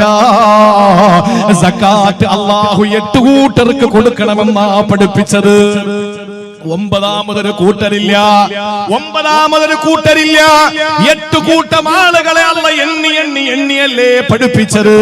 നിസ്കാരത്തിന്റെ റക്അത്ത് അല്ല പറയാതിരുന്നപ്പോ ഹജ്ജ് ചെയ്യുന്നതിന്റെ അമലുകൾ ഏതാണ് ആദ്യം ചെയ്യേണ്ടത്, ഏതാണ് പിന്നെ ചെയ്യേണ്ടതെന്ന് അല്ല പറയാതിരുന്നപ്പോൾ സഹോദരങ്ങളെ നോമ്പ് പിടിക്കുമ്പോൾ ഏതെല്ലാം കഴിച്ചാൽ നോമ്പ് മുറിഞ്ഞു പോകുമെന്ന് പറയാതിരുന്നപ്പോ സക്കാത്തിന്റെ വിഷയം വന്നപ്പോ അല്ലാഹു തആല പറഞ്ഞതെന്താ? സൂറത്തു തൗബ, إنما الصدقات للفقراء والمساكين والعاملين عليها والمؤلفة قلوبهم وفي الرقاب والغارمين وفي سبيل الله وابن السبيل. അല്ലാഹു 8 കൂട്ടരെ എണ്ണി പറയുകയാ. 8 കൂട്ടം ആളുകളെ എണ്ണി പറഞ്ഞു, ഇവർക്കാ നിങ്ങൾ സക്കാത്ത് കൊടുക്കേണ്ടത്. ഇതിനപ്പുറത്ത് സക്കാത്തിന്റെ പൈസ പള്ളിക്ക് തായോ എന്ന് പറഞ്ഞ് വരുന്നവന് കൊടുത്ത സക്കാത്താവൂല. അതിന്റെ പേര് സദഖ എന്നോ ഹദി എന്നോ ഹിബത്ത് എന്നോ ഗിഫ്റ്റ് എന്നൊക്കെ ആവുള്ളൂ. സക്കാത്ത് പള്ളിക്ക് വാങ്ങിക്കൂടല്ലോ, സക്കാത്ത് പള്ളിക്ക് വാങ്ങിക്കൂടല്ലോ. നിങ്ങൾ ആലോചിച്ച് നോക്കിയേ, ആ സക്കാത്ത് ഈ 8 കൂട്ടരല്ലാത്ത ഒരു കൂട്ടർക്കും സക്കാത്ത് കൊടുക്കാൻ പാടില്ല എന്ന് 5 സ്തംഭങ്ങളിൽ, പഞ്ചസ്തംഭങ്ങളിൽ നിസ്കാരത്തിന്റെ ആ രീതിയും നോമ്പിന്റെ രീതിയും ഹജ്ജിന്റെ രീതിയും പറയാതെ അല്ലാഹു തആല മനുഷ്യരുമായി ബന്ധപ്പെട്ട സക്കാത്തിന്റെ വിഷയം വന്നപ്പോ ഇന്ന കൂട്ടർക്ക് നിങ്ങൾ കൊടുക്കണമെന്ന് പറഞ്ഞു. എന്താ അതിന്റെ അർത്ഥം? പ്രിയപ്പെട്ടവരെ, മാനുഷിക പരിഗണന ഏറ്റവും ശ്രദ്ധിക്കേണ്ട കാര്യമാണെന്നുള്ള പഠിപ്പിച്ചത്. നിസ്കാരത്തിന് കുറവൊന്നുമില്ല. ഞാൻ ഇടയ്ക്കിടയ്ക്ക് ഓർമ്മപ്പെടുത്തുന്നത് അതാണ്. ഇന്നത്തെ ആളുകളുടെ കുഴപ്പം പടപ്പുകളോടുള്ള കാര്യങ്ങളിൽ, ബാധ്യതകളിൽ നമുക്ക് വീഴ്ച. അത് അല്ലാഹു പൊറുക്കില്ല, അത് ഒരിക്കലും അല്ലാഹു നമ്മളിൽ നിന്ന് പൊറുക്കില്ല. നോക്കൂ, നിങ്ങൾ മരണപ്പെട്ട് കഴിഞ്ഞാൽ, ഞാൻ ഈ സദസ്സിൽ വെച്ചെങ്ങാനും മരിച്ചുപോയാൽ എന്നെ കൊണ്ടുവയ്ക്കുന്ന ഖബറുണ്ടല്ലോ, അതിന്റെ പേര് ബർസഖ് എന്നാണ്. ബർസഖ് എന്ന് പറഞ്ഞ അർത്ഥം മറയെന്നാണ്. ജീവിച്ചിരിക്കുന്നവരെ ഖബറിന്റെ അടുക്കൽ വന്ന്, എന്റെ ഖബറിന്റെ അടുക്കലേക്ക് വന്നിട്ട്, എന്റെ പ്രിയപ്പെട്ടവരാ 6 അടി മണ്ണിന്റെ അടിയിൽ ഞാൻ കിടക്കുമ്പോ എന്റെ ഖബറിന്റെ മുകളിൽ വന്നിട്ട് എന്റെ പ്രിയപ്പെട്ടവരാരെങ്കിലും എന്റെ ഖബറിനകത്ത് നടക്കുന്നതിനെ പറ്റി നോക്കാൻ ഉദ്ദേശിച്ചാൽ, മണ്ണ് മാറ്റിയിട്ട് പലകയെടുത്തിട്ട് നോക്കിയാൽ എന്നെ എങ്ങനെയാണോ കൊണ്ടുവച്ചത് ആ പൊതിയപ്പെട്ട അവസ്ഥയിലല്ലാതെ കാണൂലല്ലോ. ഞാൻ നല്ലവനാണെങ്കിൽ സ്വർഗത്തിന്റെ കവാടം തുറക്കപ്പെട്ടത് ജീവിച്ചിരിക്കുന്നവർക്ക് കാണാൻ പറ്റൂല. ഞാൻ മോശക്കാരനാണെങ്കിൽ നരകത്തിന്റെ കവാടങ്ങൾ തുറക്കപ്പെട്ടത് ജീവിച്ചിരിക്കുന്നവർക്ക് കാണാൻ പറ്റൂല. ഇതെല്ലാം മറയ്ക്കപ്പെട്ടതാണ്. അതാണ് പറഞ്ഞത് വമിൻ വറാഇഹിം ബർസഖുൻ ഇലാ യൗമി യുബ്അസൂൻ. ഉയർത്തെഴുന്നേൽപ്പിന്റെ നാൾ വരെ നിങ്ങൾക്ക് മറയ്ക്കപ്പെട്ട ഒരു സ്ഥലമുണ്ട്, ഖബറാണത്. മരിച്ചവരെ പറ്റി അത്രയും പറഞ്ഞല്ല സ്റ്റോപ്പ് ചെയ്തു. പിന്നെ അതിനകത്ത് നടക്കുന്നതിനെ പറ്റി ഖുർആനിലില്ല. പ്രിയപ്പെട്ട സഹോദരങ്ങളെ, നിങ്ങൾ ആലോചിക്കണേ. പക്ഷെ മരണപ്പെട്ടു പോയ ആളിനെ പറ്റി പറയുന്നതിൽ അല്ലാഹു തആല പരിധികൾ വെച്ചു. എന്നാൽ ഈ മരണപ്പെട്ടു പോയ ആളുകൾക്ക് ശേഷം ജീവിച്ചിരിക്കുന്ന ആളുകളെ പറ്റി ഖുർആൻ വാചാലമായി അനന്തര സ്വത്ത്, ഭാര്യയ്ക്ക് ഇത്ര, ഉമ്മാക്ക് ഇത്ര, നിങ്ങൾ ചിന്തിക്കാൻ വേണ്ടി പറയാൻ. കാറ്റുപോയൊരു മനുഷ്യൻ, അവന്റെ ജീവൻ പോയി, അവനെ കൊണ്ടുവന്ന് അയ്യായ പള്ളി ഖബർസ്ഥാനിൽ അടക്കി. അതോടുകൂടി ചർച്ച തീർന്നു. അള്ളാന്റെ ഖുർആൻ പിന്നെ അവനെ പറ്റി പറയുന്നില്ല, അവനെ പറ്റി പറയുന്നില്ല. കഴിഞ്ഞല്ലോ. ഇനി അള്ള പറയുന്നത് എന്താണ്? ഈ മരിച്ചവന്റെ ഭാര്യ, ഈ മരിച്ചവന്റെ ഉമ്മ, ഈ മരിച്ചവന്റെ ബാപ്പ, ഈ മരിച്ചവന്റെ മക്കള്, ഈ മരിച്ചവരുടെ സഹോദരങ്ങൾ, അവർക്ക് ഈ സ്വത്തിൽ ഇത്രയുണ്ട്, സുമുനുണ്ട്, സുദുസുണ്ട്, റുബുണ്ട്, നിസ്ഫുണ്ട് എന്ന് പറഞ്ഞിട്ട് ഇങ്ങനെ ഇങ്ങനെ ഇത്ര ഓഹരി, ഇത്ര ഓഹരി, ഇത്ര ഓഹരി എന്ന് പറഞ്ഞിട്ട് വിശുദ്ധ ഖുർആൻ വാചാലമാകുന്നുണ്ട്. സൂറത്തുൻ നിസായില് ഹാഫിളീങ്ങൾ ചോദിച്ചറിയാം, ഏറ്റവും കൂടുതൽ പഠിക്കാൻ പ്രയാസമുള്ളത് ഈ ഭാഗങ്ങളെന്നാണ് പല ഹാഫിളീങ്ങളും പറഞ്ഞിട്ടുള്ളത്. വറാസത്തിന്റെ വിഷയം പറയുന്ന ആയത്തുകൾ അതെത്തുമ്പോ അങ്ങോട്ടും ഇങ്ങോട്ടും ഒക്കെ തിരിഞ്ഞു പോകും. സാധാരണ നമുക്ക് യാസീൻ തിരിയും പോലെ ആയത്തുൽ അർദുൽ മൈതത്തു ഉണ്ട്, ആയത്തുൽ ലഹുമുൽ ലൈലു നസ്ലഖു ഉണ്ട്, ആയത്തുൽ ലഹും അന്ന ഹമൽനയുണ്ട്. ഇത് ശ്രദ്ധിച്ചില്ലെങ്കിൽ 10 സെക്കൻഡ് കൊണ്ട് യാസീൻ തീരും. മരിച്ച മൂന്നാം പാദ്യ കഴിഞ്ഞാൽ യാസീൻ തീരാതിരിക്കുകയും ചെയ്യും, അല്ലേ? നമ്മൾ ശ്രദ്ധിച്ചില്ലെങ്കിൽ. അപ്പൊ അതുപോലെ ഹാഫിളീങ്ങൾക്ക് തെറ്റുന്ന ഒരു ഭാഗമാണ് വറാസത്തിന്റെ അനന്തരാവകാശത്തിന്റെ കാര്യങ്ങൾ പറയുന്ന ഭാഗങ്ങൾ. സഹോദരങ്ങളെ, ചിന്തിച്ചു നോക്കിയേ. മരിച്ച ആളുകളെ പറ്റി പറയുന്നതിൽ അല്ലാഹു തആല ഒരു പരിധി വെച്ചിട്ടുണ്ട് എങ്കിൽ ജീവിച്ചിരിക്കുന്നവർക്ക് കൃത്യമായി ഇത്ര കൊടുക്കണം, ഇത്ര കൊടുക്കണം, അവരുണ്ടെങ്കിൽ ഇവർക്ക് ഇത്രയേ ഉള്ളൂ, മറ്റവര് കൂടുതലുണ്ടെങ്കിൽ ഇത്രയേ ഉള്ളൂ എന്നൊക്കെ പറഞ്ഞിട്ട് വളരെ വ്യക്തമായി ഖുർആൻ പഠിപ്പിച്ചില്ലേ? അതാണ് ഞാൻ പറഞ്ഞത്. മാനുഷിക ബന്ധങ്ങൾക്ക് ഖുർആൻ വലിയ സ്ഥാനമാണ് കൊടുത്തത്. നമ്മളും അങ്ങനെ തന്നെയാണ് കൊടുക്കേണ്ടത്. അല്ലാഹുമായിട്ടുള്ള കടമകളെ പാലിക്കുന്നതോടൊപ്പം പടപ്പുകളോടുള്ള വിഷയത്തിലെ ജാഗ്രത വേണേ. ഖുർആനിലെ ഏറ്റവും വലിയ ആയത്തേതെന്നറിയോ? അയ്യായയിലെ പ്രിയപ്പെട്ടവരെ, നമസ്കാരമാണല്ലോ ഒരു സത്യവിശ്വാസിയും ഒരു സത്യനിഷേധിയും തമ്മിൽ മറയ്ക്കുന്ന, അവർ രണ്ടുപേരെയും തമ്മിൽ വ്യത്യസ്തനാക്കുന്ന ഇബാദത്ത് നിസ്കാരമാണല്ലോ. ആദ്യമായിട്ട് നിർബന്ധമാകുന്ന നിസ്കാരമാണല്ലോ. ലോകം അവസാനിക്കുന്നത് വരെയും നിലനിൽക്കുന്നത് നിസ്കാരമാണല്ലോ. ഒരു വിട്ടുവീഴ്ചയും ഇല്ലാത്തത് നിസ്കാരമാണല്ലോ. ആ നമസ്കാരത്തെ പറ്റിയല്ല ഖുർആനിൽ ഏറ്റവും വലിയ ആയത്തുള്ളത്. നോമ്പിനെ പറ്റിയല്ല, സകാത്തിനെ പറ്റിയിട്ടല്ല, ഹജ്ജിനെ പറ്റിയല്ല. ഏറ്റവും വലിയ ആയത്ത് ഏതാണെന്നറിയോ? വിശുദ്ധ ഖുർആനിലും മനുഷ്യരുമായി ബന്ധപ്പെട്ട വിഷയത്തിലാ ഒരൊറ്റ പേജുള്ള ഒരു ആയത്ത് അല്ലാഹു തആല അവതരിപ്പിച്ചു. കടം വാങ്ങുന്നതുമായി ബന്ധപ്പെട്ടത്. ഞാൻ ഉസ്താദ്, തങ്ങൾ ഉസ്താദിന്റെ കയ്യിൽ നിന്ന് കടം വാങ്ങിയാൽ വാങ്ങിയത് ചിലപ്പോ 1000 രൂപയായിരിക്കും. തങ്ങൾ ഉസ്താദ് ഒരു പേപ്പർ എടുത്ത് കൃത്യമായി സാക്ഷികളുടെ സാന്നിധ്യത്തിൽ എഴുതണം, ഇത്രാം തീയതി ഇന്ന ദിവസം ഇന്ന സമയത്ത് ഇന്നയാളിന് ഞാൻ ഇത്ര രൂപ കൊടുത്തു. നമ്മൾ ചോദിക്കും, ഇത്രയും വലിയ മനുഷ്യനായിട്ട് നിങ്ങൾക്ക് ബുഖില് മാറിയില്ലേ എന്ന് ചോദിക്കും. 2000 രൂപ വാങ്ങിയപ്പോ 3 പേപ്പറിൽ എഴുതി വെച്ചിരിക്കുക 2 പേരുടെ സാന്നിധ്യത്തില്. നമ്മൾ അവനെ ബഖീലെന്ന് വിളിക്കില്ലേ ഒരാളെ? അല്ലെ, അങ്ങനെയല്ലേ വിളിക്കാറ്? 2000 രൂപ ഞാൻ ചോദിക്കും, പെട്ടെന്ന് എടുത്ത് പോവല്ലേ എന്ന് പറഞ്ഞ ഇതിലൊന്ന് ഒപ്പുവെച്ചേ, ഞാൻ എഗ്രിമെന്റ് എഴുതിയിരിക്കുകയാണ്, അടുത്ത ആഴ്ച തരാമെന്ന് പറഞ്ഞ കാര്യമാണ്. നമ്മൾ പറയും, ഓ ഇങ്ങനത്തെ ഒരു മനുഷ്യൻ ജീവിച്ചിരിക്കുന്നുണ്ടല്ലോ എന്ന് നമ്മൾ ചിന്തിക്കും. എടോ, അത് ഖുർആനിന്റെ അധ്യാപനമാണ്. അല്ലാത്തവർക്ക് പണി കിട്ടിയിട്ടുമുണ്ട്. ഖുർആന്റെ അധ്യാപനമാണത്, അങ്ങനെ ചെയ്യണമെന്നുള്ളത്. ഏറ്റവും വലിയ ആയത്ത് കടം വാങ്ങൽ കൊടുക്കുന്നതുമായി ബന്ധപ്പെട്ടുള്ള ആയത്താണ്. ഒറ്റ പേജാണ്. നിസ്കാരത്തെ പറ്റി പറഞ്ഞ എന്താ? അഖീമുസ്സലാ. ഒറ്റ വാചകം അല്ലേ? നോമ്പിനെ പറ്റി പറഞ്ഞത് എന്താ? കുത്തിബ അലൈക്കുമുസ് സിയാമു കമാ കുത്തിബ അലല്ലദീന മിൻ ഖബ്ലിക്കും ലഅല്ലക്കും തത്തഖൂൻ. അങ്ങനെ സമാനമായ 1-2 ആയത്തുകൾ. ഹജ്ജിനെ പറ്റി പറഞ്ഞത് എന്താ? വലില്ലാഹി അലന്നാസി ഹജ്ജുൽ ബൈത്തി മനിസ്തതഅ ഇലൈഹി സബീല. അല്ലാഹു തആല എല്ലാം ചുരുക്കി പറഞ്ഞു. മനുഷ്യരുമായി ബന്ധപ്പെട്ട കടം അടക്കമുള്ള വിഷയങ്ങൾ വന്നപ്പോഴോ ഒരൊറ്റ പേജ് നിറച്ച് അല്ലാഹുവിന്റെ ഖുർആൻ വാചാലമായി. എന്ന് പറഞ്ഞതിന്റെ അർത്ഥം എന്താ? മനുഷ്യരുമായി ബന്ധപ്പെടുന്ന വിഷയങ്ങളിൽ പ്രിയപ്പെട്ടവരെ നമുക്ക് ജാഗ്രത വേണമെന്ന, നമ്മൾ ആ വിഷയത്തിൽ സൂക്ഷിക്കണമെന്ന. ഇനി ഞാൻ പറയട്ടെ, ഏറ്റവും പ്രധാനമായി ഞാൻ ഉണർത്താനുള്ളത്, ആമുഖമായി ഞാൻ ഓതി വെച്ച ആയത്തും അത് തന്നെയല്ലേ.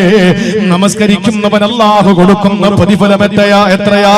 ഒരു മനുഷ്യനെ നമസ്കരിക്കുമ്പോൾ ആ നമസ്കരിക്കുന്ന മനുഷ്യന് ഒറ്റയ്ക്ക് നിസ്കരിക്കുന്നതിനേക്കാൾ ജമാഅത്തായി നിസ്കരിക്കുമ്പോൾ 27 ഇരട്ടി പ്രതിഫലമുണ്ടെന്നല്ലേ? ശരി തന്നെയാ. ഇഖ്ലാസിനനുസരിച്ച് അല്ലാഹു പ്രതിഫലം കൊടുക്കുന്നു. ഒരു അമലിൽ അല്ലാഹു കൊടുക്കുന്ന 10 അമലിന്റെ കൂലിയാ. ഇത് നിങ്ങളാണ് പ്രിയപ്പെട്ടവരെ. 100 രൂപ ബക്കറ്റിലിട്ടാൽ നിങ്ങൾക്ക് അല്ലാഹു എഴുതുന്നത് എത്രയെന്നറിയോ? 1000 എന്നാണ്. ഒരു സുബ്ഹാനല്ലാഹ് പറഞ്ഞവൻ അല്ലാഹു എഴുതുന്നത് 10 സുബ്ഹാനല്ലാഹ്. എന്നാൽ നോമ്പ് പിടിക്കുമ്പോഴും അങ്ങനെ തന്നെ, ഹജ്ജ് ചെയ്യുന്ന വിഷയത്തിലും അങ്ങനെ തന്നെ. പക്ഷേ പ്രിയപ്പെട്ടവരെ, അല്ലാഹുവിന്റെ ഖുർആൻ സൂറത്തുൽ ബഖറയിൽ അല്ലാഹു തആല പറഞ്ഞ ഒരു ആയത്തുണ്ട്. ഞാൻ ആമുഖമായി ഓതിയ ആയത്ത് അത് തന്നെയാണ്. അത് സക്കാത്തും അതുപോലെ സദഖയുമായി ബന്ധപ്പെട്ട വിഷയമാണ്. അല്ലാഹു പറയുന്ന വാക്ക് നിങ്ങളൊന്ന് കേൾക്കണേ. മസലുൽ ലദീന യുൻഫിഖൂന അംവാലഹും ഫീ സബീലില്ലാഹ്. അല്ലാഹുവിന്റെ മാർഗ്ഗത്തിൽ അഥവാ ജനങ്ങൾക്ക് വേണ്ടി നിങ്ങൾ ചെലവഴിക്കുന്ന സമ്പത്തിന്റെ ഉപമ എന്താണെന്നറിയോ? കമസലി ഹബ്ബത്തിൻ, ഒരു ധാന്യമണി പോലെയാണ്. ഒരു ധാന്യമണി പോലെയാണ്. 58 സബഅ സനാബില. അത് മണ്ണിൽ കുഴിച്ചു വെച്ചപ്പോൾ 7 കതിരുകൾ പൊട്ടിച്ചു. 7 കതിരുകൾ, നെൽക്കതിരുകൾ വന്നു. മുളപ്പിച്ചതോ ഒരൊറ്റ നെൽമണിയാണ്. അത് കുഴിച്ചു വെച്ചിട്ട് വെള്ളമൊഴിച്ചപ്പോൾ സഹോദരങ്ങളെ 7 നെൽക്കതിരുകൾ അതിൽ നിന്ന് പൊട്ടി വരികയാ. എന്നിട്ട് അല്ലാഹു പറയുന്നു, ഫീ കുല്ലി സുംബുലത്തിൻ മിഅതു ഹബ്ബാ. ഓരോ കതിരുകളിലും 100 മണികളാണ് അല്ലാഹു കൊടുത്തത്. വെച്ചതെത്ര? ഉറക്കം വരുന്നുണ്ടോ? ഉറക്കം വരണോ? നിങ്ങളെ മിണ്ടായിരിക്കുന്ന ഉറക്കം വരുന്നില്ലല്ലോ. 1 മണി വെച്ചു, 1 നെൽമണി വെച്ചു. എന്നിട്ട് മണ്ണിട്ട് വെള്ളം ഒഴിച്ച് പരിപാലിച്ചു. അപ്പോഴേക്ക് അതിൽ വന്നതെന്താ? 7 കതിരുകൾ, 7 ശിഖരങ്ങൾ പൊട്ടി. പാടത്ത് നിങ്ങൾ നോക്കി അറിയാം. ഈ ഓരോ ശിഖരങ്ങളിൽ, ഓരോ കതിരുകളില് അല്ലാഹു തആല പറയുന്നു, മിഅത്തു ഹബ്ബ, 100 നെന്മണികളെ അല്ലാഹു തആല കൊടുത്തു. അപ്പൊ എത്രയായി?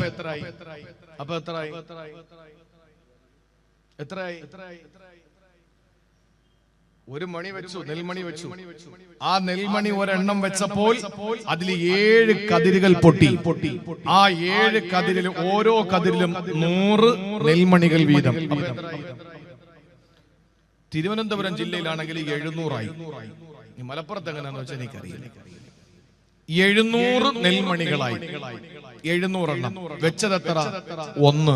കിട്ടിയതെത്ര? 700. ഇതാണ് സ്വതക്ക കൊടുക്കുന്നതിന്റെ പുണ്യം. ഇതാണ് സ്വതക്ക കൊടുക്കുന്നതിന്റെ പുണ്യം. ഈ വിവരണം നിസ്കാരത്തിന്റെ വിഷയത്തിൽ അല്ലാഹു പറഞ്ഞില്ല. ആരെങ്കിലും നിസ്കരിച്ചാൽ, 1 റക്അത്ത് നിസ്കരിച്ചാൽ അവന് 700 റക്അത്ത് നിസ്കരിച്ച കൂലിയാണെന്ന് ഖുർആനിലില്ല. ഒരു നോമ്പ് ഒഴിച്ചാൽ അവന് 700 നോമ്പ് ഒഴിച്ച കൂലിയാണെന്ന് ഖുർആനിലില്ല. ഒരു ഹജ്ജ് ചെയ്താൽ അവന് 700 ഹജ്ജിന്റെ കൂലിയാണെന്ന് ഖുർആനിലില്ല. പക്ഷെ അല്ലാഹു പറഞ്ഞത് ഇതൊക്കെ അവനുമായി ബന്ധപ്പെട്ട വിഷയങ്ങളാണ്. മനുഷ്യരുമായി ബന്ധപ്പെട്ട വിഷയം പറഞ്ഞപ്പോ, സക്കാത്തിന്റെ വിഷയം, സദഖയുടെ വിഷയം പറഞ്ഞപ്പോ അല്ലാഹു പറഞ്ഞു, ഒരു നെൽമണി വെക്കുന്നവനെ പോലെയാണ്. 7 കതിര് പൊട്ടി, ഓരോ കതിരിലും 100 നെൽമണി വീതം. 700, ഒന്നിന് 700 പ്രതിഫലം അല്ലാഹു കൊടുക്കുന്നു. ഇത് മനുഷ്യരുമായി ബന്ധപ്പെട്ട വിഷയമായതുകൊണ്ടല്ല പറഞ്ഞതാ സഹോദരങ്ങളെ. അതുകൊണ്ട് നമ്മൾ ഏറ്റവും ഏറ്റവും കൂടുതൽ സൂക്ഷിക്കേണ്ടത് അത് തന്നെയാണ്. ഏറ്റവും കൂടുതൽ സൂക്ഷിക്കേണ്ടത് അത് തന്നെയാണ്. അതുകൊണ്ടല്ലേ അല്ലാഹുവിന് വേണ്ടിയുള്ള നിസ്കാരത്തിന്റെ നിയമം എന്താണ്? അതിനു മുമ്പുള്ള വുളുവിന്റെ നിയമം എന്താണ്? വെള്ളം ഉപയോഗിക്കാൻ കഴിയാത്തൊരു മനുഷ്യന്റെ അവസ്ഥ, ഒരു വലിയ മുറിവ് കയ്യിൽ പറ്റി ഒരിക്കലും കഴുകാൻ പറ്റാത്ത അവസ്ഥയാണ്. വെള്ളം നനഞ്ഞു പോയാൽ ശരീരത്തിന്റെ അവയവത്തിന് കേടുപാടുകൾ സംഭവിക്കുമെന്ന് വിദഗ്ധനായ നിപുണനായ ഡോക്ടർ പറഞ്ഞാൽ അല്ലാഹുവിന്റെ നിയമം വന്നില്ലേ? ഫതയമ്മമൂ, നിങ്ങൾ വെള്ളം ഉപേക്ഷിച്ചിട്ട് നിങ്ങൾ മണ്ണെടുത്ത് തയമ്മം ചെയ്യുക.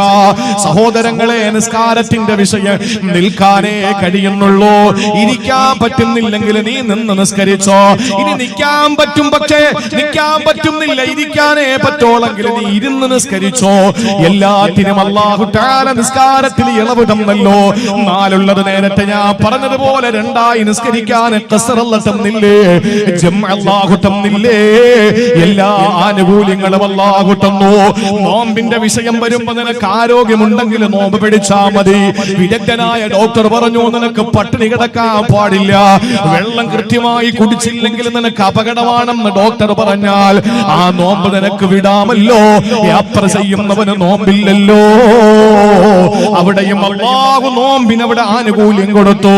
എന്നാ സഹോദരങ്ങളെ, ഹജ്ജിന്റെ വിഷയം നിങ്ങൾ നോക്ക്. അവന് പോകാൻ യാത്ര ചെയ്യാനുള്ള എല്ലാ സൗകര്യങ്ങളും അവന് ഒത്തുവരുമ്പോഴാണ് ഹജ്ജ് നിർബന്ധമാകുന്നത്. അവന് യാത്രാ സൗകര്യം, അവന്റെ ആരോഗ്യം, അവന് സമ്പത്ത്, ഈ വിഷയങ്ങളെല്ലാം ഒരുമിച്ച് കൂടുമ്പോൾ അവന് ഹജ്ജ് നിർബന്ധമാവുകയാ. എന്നാ സക്കാത്തിന്റെ വിഷയത്തിൽ നിങ്ങൾ നോക്ക്. വർഷം പൂർത്തിയാകുമ്പോഴാണ് സക്കാത്ത് കൊടുക്കേണ്ടത്. ഇതെല്ലാം വിശുദ്ധ ഖുർആൻ ആനുകൂല്യങ്ങൾ അല്ലാഹു ഒന്നൊന്നായി നമ്മുടെ ഇബാദത്തുകളിൽ തരുമ്പോൾ പ്രിയപ്പെട്ടവരെ, അല്ലാഹു തആല യാതൊരു ആനുകൂല്യം തരാത്തൊരു വിഷയം ഏതാണ്? അത് പടപ്പുകളുമായി ബന്ധപ്പെട്ട വിഷയമാണ്. അല്ലാഹുവേ, ഞാൻ അവനൊരു 10 മിനിറ്റ് പരദൂഷണം പറഞ്ഞോട്ടെ? അനുവാദമില്ല. ഞാൻ എന്തെങ്കിലും അവനെ പറ്റി പറഞ്ഞോട്ടെ? ചില ആളുകൾക്കുണ്ടല്ലോ, അതൊരു ഹോബിയാണ്, എന്തെങ്കിലും പറഞ്ഞോണ്ടിരിക്കണം.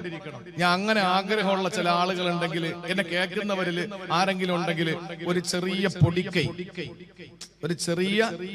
ഒരു പൊടിക്കൈ പറഞ്ഞു തരും. നമുക്ക് ആരെങ്കിലും എന്തെങ്കിലും പറയണമെന്ന് തോന്നിയാൽ നമ്മൾ എന്താ ചെയ്യേണ്ടതെന്നറിയോ?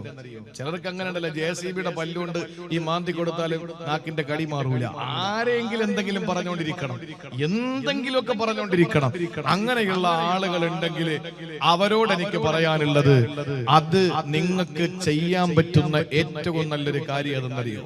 ഒരിക്കൽ ഒരു മഹാൻ തന്റെ ജനങ്ങളോട് പറഞ്ഞു, ഞാൻ ആരെങ്കിലും എന്തെങ്കിലും പറയണമെന്ന് ആഗ്രഹിച്ചാൽ ഞാൻ ഉടൻ എന്റെ വാപ്പയെയും എന്റെ ഉമ്മയെയും പറ്റി ജനങ്ങളുടെ മുമ്പ് ചെന്ന് ഞാൻ പറയും.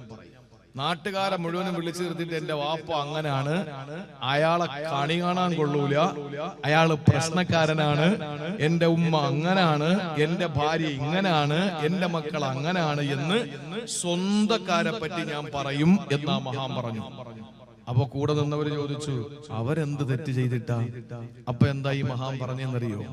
എടോ, നീ കേട്ടിട്ടില്ലേ അള്ളാന്റെ റസൂല് പറഞ്ഞത്, നമ്മൾ ആരെങ്കിലും പറ്റി എന്തെങ്കിലും പറഞ്ഞാൽ നമ്മുടെ അമലുകളെല്ലാം എടുത്ത് അള്ളാഹു അവർക്ക് കൊടുക്കും, അല്ലേ? നമ്മുടെ അമലുകളും സകലതും എടുത്ത് അള്ളാഹ് അവർക്ക് കൊടുക്കും. എന്നിട്ട് തീർന്നു, നമ്മുടെ അമലുകൾ തീർന്നു എന്ന പറഞ്ഞത് ഇനിയും ബാക്കി കിടക്കുകയാണ്. നീ എന്താ ചെയ്യാ? ആ പറയപ്പെട്ടവന്റെ സകല തിന്മകളും എടുത്ത് അള്ളാഹു നമ്മളെ തലയിൽ വെച്ച് ഇത് സഹീഹായ ഹദീസാണല്ലോ. അപ്പൊ ഈ മഹാൻ ചോദിക്കാൻ, ഞാൻ കഷ്ടപ്പെട്ട് എഴുന്നേറ്റ് തഹജ്ജുദ് നിസ്കരിച്ചിട്ടുണ്ട്, ഞാൻ ഓടിപ്പിടച്ച് എന്റെ ജീവിത യാത്രകളിൽ ഒരു വഖത്ത് മുടങ്ങിയിട്ടില്ല, റവാത്തിബ് മുടക്കിയിട്ടില്ല, ഞാൻ ചൂടുള്ള ദിവസങ്ങളിൽ പോലും നോമ്പ് ഒഴിവാക്കിയിട്ടില്ല, ത്യാഗം ചെയ്ത് ഞാൻ ഹജ്ജ് ഉംറയും ചെയ്തിട്ടുണ്ട്. ഇതെല്ലാം ഞാൻ എന്തിനു നാട്ടുകാർക്ക് കൊടുക്കണം? അത് കൊടുക്കുന്നെങ്കിൽ കിട്ടുന്നെങ്കിൽ എന്റെ വാപ്പാക്ക് തന്നെ ഇരിക്കട്ടെ. എന്റെ നിസ്കാരവും നോമ്പും ഒക്കെ ആർക്കിരിക്കണം? എന്റെ ഉമ്മാക്കിരിക്കട്ടെ. രക്ഷപ്പെടണമെങ്കിൽ അവര് രക്ഷപ്പെട്ടോട്ടെ, നാട്ടുകാരെന്തിനാ രക്ഷപ്പെടുന്നത്? കിട്ടുന്നെങ്കിൽ എന്റെ ഉമ്മച്ചിക്ക് ഇരിക്കട്ടെ, എന്റെ വാപ്പയ്ക്ക് ഇരിക്കട്ടെ. ആ ഒരു മനോഭാവം ഉള്ളത് കൊണ്ട് ഞാൻ പറയണമെന്ന് എനിക്ക് മനസ്സ്, ആരെങ്കിലും പറ്റി എന്തെങ്കിലും പറയണമെന്ന് എനിക്കൊരു മോഹം തോന്നിയാൽ ഞാൻ വാപ്പായെ പറ്റി എല്ലാവരോടും പറഞ്ഞു നടക്കും. അതാണ് ഇതിനൊരു പരിഹാര മാർഗം. നമ്മള് ഒരാളെ പറ്റി ഒന്നും പറയണ്ട. അല്ലാഹു തആല ഒരു ആനുകൂല്യം നമുക്ക് ആ വിഷയത്തിൽ തന്നിട്ടില്ല. ഒരാളെ പറ്റി പറയാനുള്ള ആനുകൂല്യവും നമുക്ക് അല്ലാഹു തന്നിട്ടില്ല. സഹോദരങ്ങളെ, ഏറ്റവും പ്രധാനമായ എന്റെ പ്രിയപ്പെട്ടവരെ തിരിച്ചറിയാനുള്ള ഒരു കാര്യം കൂടി ഞാൻ അതോട് ബന്ധപ്പെടുത്തി പറയാൻ ഉദ്ദേശിക്കുകയാ. ഒരുപാട് നീട്ടിക്കൊണ്ടുപോകുന്നില്ല. ഏറ്റവും പ്രധാനമായി പ്രിയപ്പെട്ടവരെ നമ്മൾ ശ്രദ്ധിക്കാനുള്ള കാര്യം ഏതെന്നറിയോ? അല്ലാഹുവിന്റെ മുന്നിൽ സുജൂദിൽ കിടക്കുന്ന ആ നമസ്കാരത്തെ പറ്റി അല്ലാഹു തആല പറഞ്ഞിട്ട്, നമസ്കാരത്തിൽ അലംഭാവം കാണിക്കുന്നവന് നരകമാണെന്ന് ഖുർആൻ പറഞ്ഞല്ലോ. എങ്ങനെയാണ് അല്ലാഹു പറഞ്ഞത്? സമയത്ത് നിസ്കാരമില്ലാത്തവന് അല്ലാഹു കൊടുക്കുന്ന നരകം തന്നെയാണ്. നിസ്കാരത്തിൽ അലംഭാവമുള്ളവന് അല്ലാഹു കൊടുക്കുന്ന നരകം തന്നെയാ. ഫവൈലുൽ ലിൽ മുസല്ലീൻ അല്ലദീന ഹും അൻ സലാത്തിഹിം സാഹൂൻ. നമസ്കാരത്തിൽ യാതൊരു സൂക്ഷ്മതയും ഇല്ലാത്തവൻ അല്ലാഹു കൊടുക്കുന്നത് നരകമാ. അതും വൈൽ എന്ന് പറയുന്ന നരകമാണ്. എന്താണ് വൈൽ എന്ന നരകത്തിന്റെ പ്രത്യേകത അറിയോ? ഓരോ നരകത്തിനും അല്ലാഹു തആല പ്രത്യേകം പദവികൾ കൊടുത്തിട്ടുണ്ട്. വൈൽ എന്ന് പറയുന്ന നരകത്തിന്റെ പ്രത്യേകത എന്താ? ഈ വൈൽ എന്ന് പറയുന്ന നരകത്തിന്റെ പ്രത്യേകത, ആ സ്ഥലം പോലും അല്ലാഹുവിനോട് ദിവസവും കാവൽ തേടുകയാണ്. ആ സ്ഥലം അല്ലാഹുവിനോട് കാവൽ തേടുന്നു. റബ്ബേ, ചൂട് താങ്ങാൻ പറ്റുന്നില്ല, അതിന്റെ വല്ലാത്ത വേദന എനിക്കുണ്ട് എന്ന് ആ നരകമെന്ന ആ വൈലെന്ന് പറയുന്ന പ്രദേശം തന്നെ അല്ലാഹുവിനോട് പരാതി പറയുന്ന, പടച്ചവനോട് കേണപേക്ഷിക്കുന്ന അവസ്ഥയാണത്രേ. അത്രയും കഠിനമായ കഠോരമായ ചൂടാണ്, അത്രയും വലിയ നാശമായ ആ വൈലെന്ന് പറയുന്ന നരകമുണ്ടല്ലോ. അതാർക്കാണ് പെങ്ങളെ അല്ലാഹു കൊടുക്കുന്നതെന്നറിയോ? അലംഭാവത്തോടെ നിസ്കാരം നിർവഹിക്കുന്നവര്, നിസ്കാരത്തിൽ മടിയുള്ളവര്, നമസ്കാരത്തിൽ ശ്രദ്ധയില്ലാത്തവന്, അല്ലാഹു പറഞ്ഞ നമസ്കാരത്തിന്റെ സമയത്തിൽ നിന്ന് മാറിയിട്ടതിനെ ഒഴിവാക്കുന്നവര്, അവന് നരകമാണെന്ന് പറഞ്ഞിട്ട് അല്ലാഹു നിർത്തുന്നില്ല.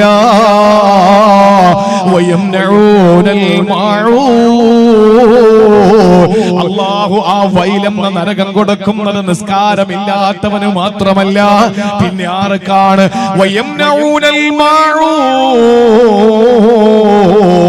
അല്ലാഹു പറയുന്നു, പരോപകാര സാധനങ്ങൾ കൊടുക്കാത്തവർക്ക്. എന്റെ സഹോദരിമാരെ നന്നായിട്ട് കേട്ടോളി. അപ്പുറത്തെ വീട്ടിലെ ഏതോ ഒരു ഗസ്റ്റ് വന്നു. ആ സമയത്ത് ആ ഗസ്റ്റ് വന്നപ്പോൾ സാധാരണ ഉള്ളതിനേക്കാൾ അധികം ആളുകൾ വന്നപ്പോ അവർക്കും കൂടി ഭക്ഷണം പാകം ചെയ്യാൻ പറ്റിയ പാത്രം അവരുടെ വീട്ടിലില്ല. ആ പാവപ്പെട്ട സ്ത്രീ വന്നിട്ട്, നമ്മുടെ വലിയ കൊട്ടാരമല്ലേ, എല്ലാ ഐറ്റം ഉണ്ടല്ലോ, നമ്മുടെ വീട്ടിൽ വന്നിട്ട് ഒരു പാത്രം ഒന്ന് തരുമോ എന്ന് ചോദിച്ചു. നിസ്സാരമായ ഒരു പാത്രം, നമുക്ക് യാതൊരു നഷ്ടമില്ലാതെ കൊടുക്കുന്നത് കൊണ്ട് നമ്മൾ അവരോട് പറയാണ്, അങ്ങനത്തെ ഒരു പാത്രം ഇവിടെ ഇല്ലടി, ഉണ്ടെങ്കിൽ ഞാൻ നിനക്ക് തന്നേനെ. അള്ളാഹുവിന്റെ ഖുർആൻ യാതൊരു മറയില്ലാതെ പറയട്ടെ, അള്ളാന്റെ ഖുർആൻ പറയുന്നു, ഫവൈൽ, അവൾക്കും നരകമാണ്. നമ്മൾ കരുതി എന്താ? കള്ളു കുടിക്കുന്നവന് നരകം, പലിശ വാങ്ങുന്നവന് നരകം, അല്ലേ, പരദൂഷണം പറയുന്നവന് നരകം. അല്ല പെങ്ങളെ, അല്ല. പരോപകാര സാധനങ്ങൾ തടയുന്നവർക്ക് അത് പാത്രമെന്നല്ല മുഫസ്സിരീങ്ങൾ അതിന് ഉദാഹരണം കൊടുത്തത്. എന്താണെന്നറിയോ? ഒരു സ്പൂണ്, ചെറിയൊരു സ്പൂണ് തേടി വന്നു നമ്മുടെ വീട്ടിന്റെ അയൽവാസി. ഒരു സ്പൂൺ അങ്ങ് തരുവോ? അല്ലെങ്കിൽ ഒരു സൂചി, എന്തെങ്കിലും ഒരു വസ്ത്രത്തിൽ ഒരു കേടുപാട് സംഭവിച്ചപ്പോൾ അത് പരിഹരിക്കാൻ വേണ്ടിയിട്ടൊരു സൂചി, ഒരു നൂല്, ഇത് ചോദിച്ചിട്ട് വരുമ്പോ ഒരു പെണ്ണ് നമ്മളടുത്ത് ചോദിച്ചു, ഒരു ചെറിയ പേപ്പർ നമ്മളടുത്ത് ചോദിച്ചു. കൊടുക്കുന്നത് കൊണ്ട് യാതൊരു ബുദ്ധിമുട്ടും നമുക്കില്ലാത്ത ഒരു സംഗതിയാണ്. അത് നമ്മളെ തടഞ്ഞു വെച്ചാൽ അള്ളാഹുവിന്റെ ഖുർആൻ പറയുന്നു, ഫവൈലുൻ, അവന് നരകമാണ്. എന്താ കരുതിയത്? ഇസ്ലാം എന്ന് പറഞ്ഞാൽ സിമ്പിളാന്നാ കരുതിയത്. ഇന്ന ദീന യുസുറൻ, അള്ളാഹുവിന്റെ ദീന് സിമ്പിൾ തന്നെയാ. പക്ഷേ അത് പഠിച്ച് അതനുസരിച്ച് ജീവിക്കുന്നവർക്ക് മാത്രം. ഇതൊക്കെ നമുക്ക് കഴിയുന്നതാണ്.